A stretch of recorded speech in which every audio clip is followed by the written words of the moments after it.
Fundamentally, we don't have peace in the Middle East, but we have a lot of activity in the Middle East. What's your read? Trump seems to prefer the Gulf Arabs to the Israelis. I mean, that's a big shift. And I think it's not disconnected from the corruption, right? I mean, the reality, you said, Ali, the $2 billion investment through the Trump coin, the crypto coin, that was followed shortly by essentially the dismantling of any export controls, any restrictions on advanced chips flowing into the Emirates, essentially AI infrastructure being built, right? And so you see this dealing that, again, as I agree with Aaron, it's like, what is in the U.S. national interest and what is actually about just Trump and his family and his businesses getting these investments, whether they're real estate, whether they're crypto. So that's what I see really happening here. And look, I mean, the $1 trillion announcement, I think we have to take that with a massive grain of salt. That's not going to happen. I mean, yes. Feel free to fact check me. It's not mathematically and economically viable. It's just not possible, right?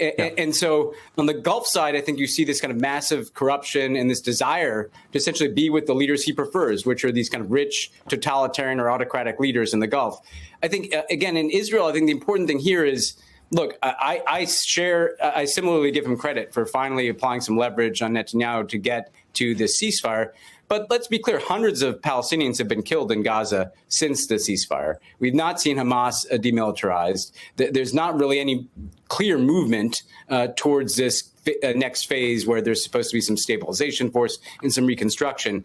Essentially, what he did is lessen the violence and get it off the television screens and social media screens around the world, and treated it as if he had brokered Arab-Israeli or Palestinian-Israeli peace, and he didn't.